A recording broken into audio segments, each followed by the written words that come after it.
Devil Hunters Chainsaw Man 159, titled Attack on Samurai, has a weapon devil facing off against two horsemen. Fami can't catch a break, and somehow I'm about to hit 100,000 subscribers. But more importantly, we have somehow all celebrated the fact that Fujimoto has given us 1 month of consistent Chainsaw Man chapters. The bi-weekly devil isn't going to strike for chapter 160, and I'm jumping a bit ahead of myself, so let's go ahead and discuss what happened here in chapter 159. So we last ended things off with the group running away with the guillotine devil following suit, and Haruka tells Segi and Nobana that they don't have to follow Fami and Yoru in this attempt to rescue Chainsaw Man. Of course, Nobana, just like Kobeni, says, nah bro, I'm just trying to find the exit. And well, the door he finds isn't an exit, and he gets really creeped out because we see this horrific image of a woman sprouting a Chainsaw Man on her head, along with, well, some of the other people who have turned into these half-baked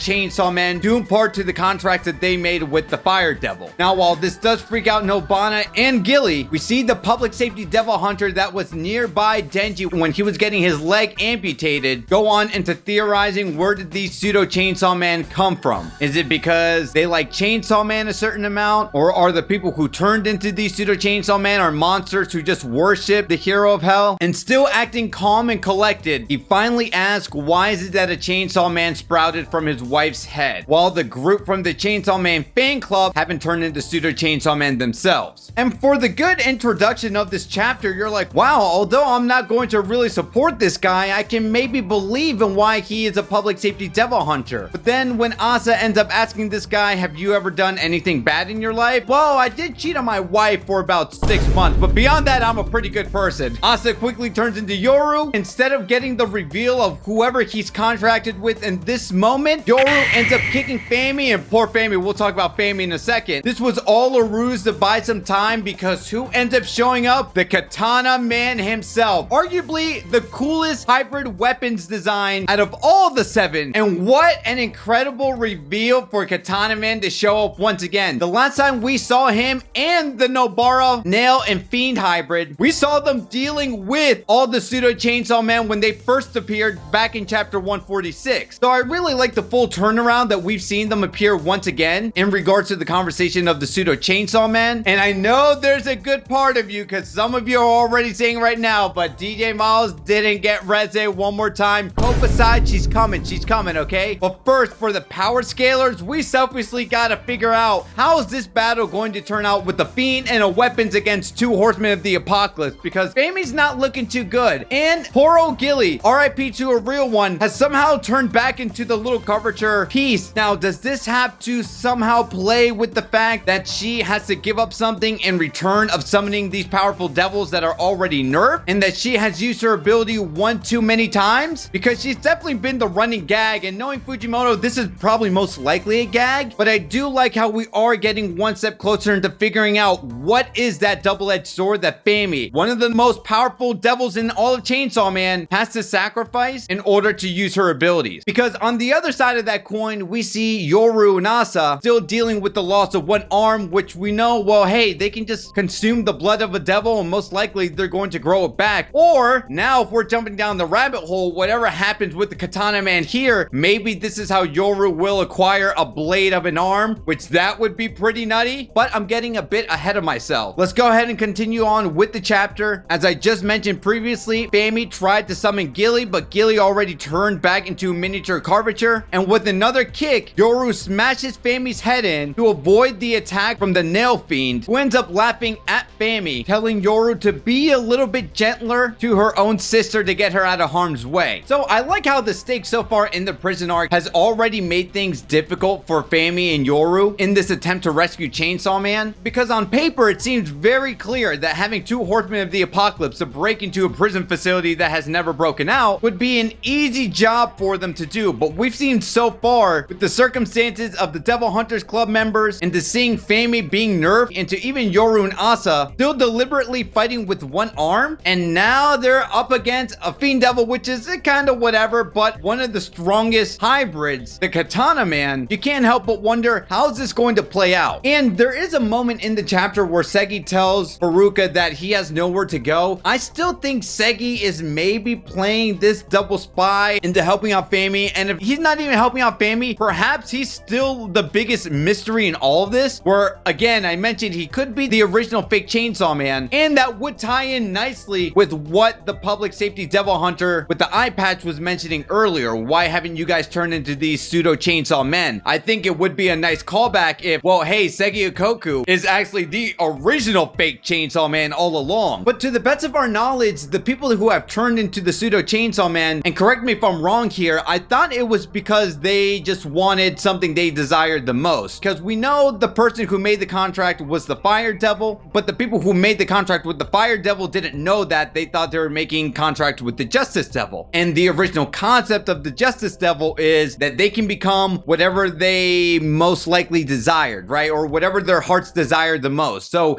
in the case of the Pseudo Chainsaw Man, it's people who wanted to worship and idolize Chainsaw Man. But it is a bit interesting to see why Nobana and Haruka didn't become Pseudo Chainsaw Men themselves. But again, I think that really just goes in part in, well, they just never made a contract with the Fire Devil, so that's why they got away with this scot-free. And alas, the Katana Man facing off against the War Devil should be a very good battle right here. It's technically 2-on-2, and we'll see how much Fami can really contribute here next week. And even the wild cards being Haruka and Nobana, assuming Nobana has a devil contract, and of course Segi Ikoku. But we'll go in depth and discuss more of this in the live discussion, which you can go ahead and click right here.